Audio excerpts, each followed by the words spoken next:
अप्पू घर मामले में बड़ी खबर सामने आई है। जेडी ने अप्पू घर के लिए दी गई भूमि पर निर्मित भवन, कमरे आदि निर्माण को सील कर दिया है। जेडी के प्रवर्तन दस्ते की ओर से ये पुख्ता सीलिंग की गई है। यहां चल रहे एडवेंचर पार्क व अन्य निर्माणों को लेकर भी आशंका थी। अवैध रूप से इनका उपयोग किए जाने की आशंका थी और इसी के चलते प्रवर्तन दस्ते की ओर से पुख्ता सीलिंग की गई है। सभी दरवाजों पर ताले व चपड़ी लगाकर किया गया है सील। 11 अप्रैल को जेडी की ओर से भूमि का लिया गया था कब्जा। जेडी ने 23 जनवरी 2008 को दिल्ली रोड पर की थी जमीन आवंटित। अप्पू घर बनाने के लिए दौलतपुरा में 300 एकड़ भूमि आवंटित की गई थी और आवंटन की शर्तों की अवहेलना के चलते जेडी ने निरस्त किया है। जेडी की ओर से किया गया था भूमि का आवंटन निरस्त। मेरे साथ एसोसिएट एडिटर अभिषेक श्रीवास्तव जुड़ चुके हैं। अभिषेक, क्या कुछ पूरा मामला और क्या अपडेट फिलहाल?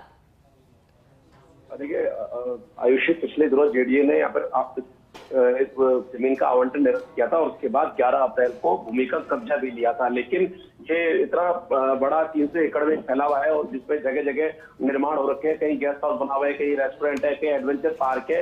हालांकि यहाँ पर जेडी की ओर से जब कब्जा लिया गया था तो गार्ड भी तैनात कर दिए गए थे। लेकिन पिछले दिनों जेडी को शिकायत मिली कि इसका मिसयूज किया जा सकता है, इसमें कोई भी इसका अवैध रूप से उपयोग किया जा सकता है, ये जो यहाँ जो गतिविधियां है। तो इस आशंका के चलते जेडी ने आज इसको सील कर दिया है। जो भी कमरे थे, जो भी भवन थे, जो भी गेस्ट हाउस है, रेस्टोरेंट है, एडवेंचर पार्क है, उन सबके प्रवेश द्वारों पर बाकायदा ताले और चपड़ी लगाकर इनको सील कर दिया गया है और बाकायदा वहां पर सीलिंग का नोटिस भी लगा दिया गया है ताकि ये जेडीए ने ये कार्रवाई इसलिए की गई है ताकि यहाँ पर पुख्ता रूप से ये पता चल जाए कि ये जेडीए के पोजीशन में है और जेडीए की ओर से सील कर दिया गया है। क्योंकि जो 300 एकड़ की जो बेशकीमती जमीन है, ये 23 जनवरी 2008 को आवंटित की गई थी। फिर कोई एक मामला बाद में चला पिछले